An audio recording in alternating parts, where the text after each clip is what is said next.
সবকিছু mid term ইলেকশনের খেলা বাবা। জিনিসপত্রের দাম কমবে, মেড ইন ইউএসএ প্রোডাক্ট বাড়াবে, ইউক্রেন রাশিয়ার যুদ্ধ করাবো। ট্রাম্পের সব প্রতিশ্রুতি ফেল করেছে নভেম্বর মিড টার্ম ইলেকশন।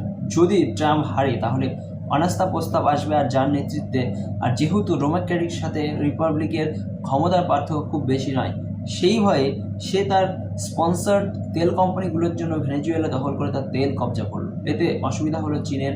ভেনেজুয়েলার 80% তেল কিন্তু তারা ইউএসএ চাইছে ভারত, চীন, ব্রাজিল আর কাছ থেকে সবচেয়ে বেশি দাম দিয়ে তেল কিনুন। এখানে ডলারাইজেশন একটা বড় ফ্যাক্টর। এককালে বিশ্বের 75% ব্যবসা হতো ডলারে, এখন সেটা নেমে এসেছে 56%। কারণ চীন রাশিয়া ভেনেজুয়েলার সাথে ব্যবসা করে ইয়েনে, ভারত রাশিয়ার তেল কেনে রুপিতে, ব্রিক্স দেশগুলো নিজের মধ্যে ব্যবসা নিজেদের কারেন্সিতে করতে চলেছে। ইরান থেকেও চীন তেল কিনে ইয়েনে, তাই ইরানের পিছনে পড়ে রয়েছে ট্রাম্প।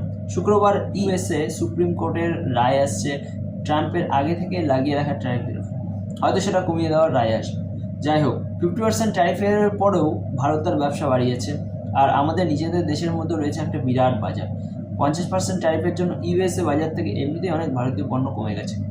ভারত 3টে জিনিস মেইনলি এখানে এক্সপোর্ট করে ইউএসএতে। মেডিসিন, যার উপর ট্যারিফ লাগাতে পারবে না ট্রাম্প। 2, ইলেকট্রনিক্স, এখানে মোবাইল ইত্যাদি তৈরি করে ইউএসএর কোম্পানি, যার উপর ট্যারিফ বাড়াতে দেবে না। 3, আইটি সেক্টর, H1B ভিসা ইত্যাদি চক্করে অ্যামাজন, গুগলের মতো অনেক বড় কোম্পানি এখন ভারতে তাদের সেক্টর শিফট করছে। কাজেই ভারতের এমন কিছু অসুবিধা হবে বলে ধারণা আমার নেই। বস্ত্রশিল্প, সোনা, হীরা, লেদার, এই 3টে সেক্টর অসুবিধা আছে। তবে আমাদের বাণিজ্য মন্ত্রী পীযূষ গোয়েল পুরো পৃথিবী ঘুরে অনেক দেশের সাথে ফ্রি ট্রেড ডিল করে এর ব্যবস্থা করেই নিয়েছে। খালি ইউএসএর মিড টার্ম ইলেকশনের অপেক্ষায় আছে, দেখা যাক কী হয়।